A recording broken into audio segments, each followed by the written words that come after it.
Баяр хүргэлээ. Танаас нэг яриа авчиж өгөх байсан. Би яг яриа өгөх юу ярих вэ? Яг одоо нөгөө улс төрийн нөхцөл байдал ямар байна? Одоо төсөв мөсөв батлах гэдэг. Ерөнхий сайдын багшлуулах гэсэн асуудлыг хэлж байгаа. Ахаа тийм. Хайр зогсож байна.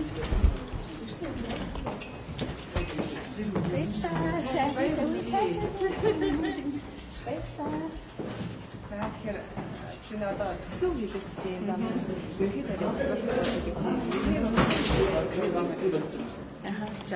За ер нь одоо өнөөдөр бол маш чухал хурал бас чуулган болж байгаа. Тэгээд яагаад чухал вэ гэхээр зэрэг энэ засгийн газрыг хогцруулах үгүй тухай асуудлыг хэлсэн. За ер нь бол та бүхэн маш сайн мэдж байгаа. Энэ жилийн төсөв хилцэх асуудал бол ер нь маш цалгаар явагдаж штэ. Угтаа бол өнгөрсөн жил 10 сарын 15-наас эхэлдэг чуулган 9 сарын 15-нд эхлүүлэхгүй бол төсвийг одоо ондоо багтааж одоо хилцэх шийдэх асуудлыг одоо одоо маш удаашралтай байна гэж шийдээд өнгөрсөн жил одоо хуулиа бид нар өөрчлөөд 9 сарын 15-нд чуулган эхлэхээр ингээд болгосон. Харамсалтай нь чуулган эхэлсэн цагаас хойш та бүхэн маш сайн мэдж байгаа. Сөрөг хүчин болсон арчсан нам байнгын завсарлага авж байгаа, байнга асуудлыг хилцэхийг хойшлуулж байгаа. За дээрээс нь Монгол Ардын намын даргын одоо сонгуул боллоо. Энэ сонгуул бол ерөөсө бүхэлдээ Монгол Ардын намын асуудал биш, улс орны бүх нийтийн асуудал болцоод ингээд бүр засаглалын хямралд оруулаад тий. Одоо ингээд парламентыг ийм бойкотлсон ийм одоо нөхцөл байдалтай байж штэ. Тэгэхээр одоо энэ засгийн газрын чадамжийн асуудлыг хэлэлцэх хэрэгтэй.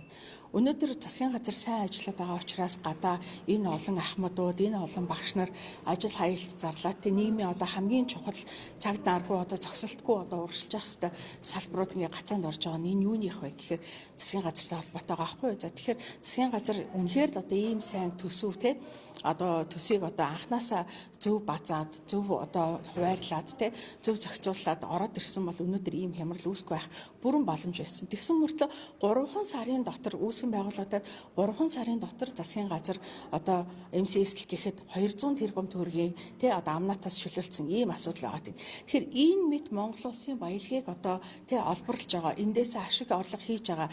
Тэгээ татвар төлөх нь зайлшгүй байх ёстой ийм зүйлүүдийг яагаад чөлөөлчихөд бусад зүйлүүдийг саяхан л одоо бараг 10 хоногийн өмнө штэ багш нарын цалин нэмэх боломжгүй, тэтгэр нэмэх ямар ч боломж байхгүй, төсөвт тийм одоо нөөц байхгүй гэдэг ийм юмыг ярьж ирсэн. Тэгвэл өнөөдөр бүх зүйл боломжтой болчихлоо. Одоо би асуумаар байгаа. Хаанаас ямар салбараас юугаад хандах гэж байгаа юм бэ? Төрийн өмчтүүдэд татан буулгах гэж байгаа юм уу? Эсвэл нийгмийн бусад салбараас хандах гэж байгаа юм уу? Тэгэхээр ийм зүйлүүд одоо бас тулгамдсан асуудлууд байгаа учраас энэ асуултуудыг асууя гэж одоо төрсөн ч гэсэн хүрээд ирлээ. Тэгээд чуулганы явцаар бай тээ. За баярлалаа.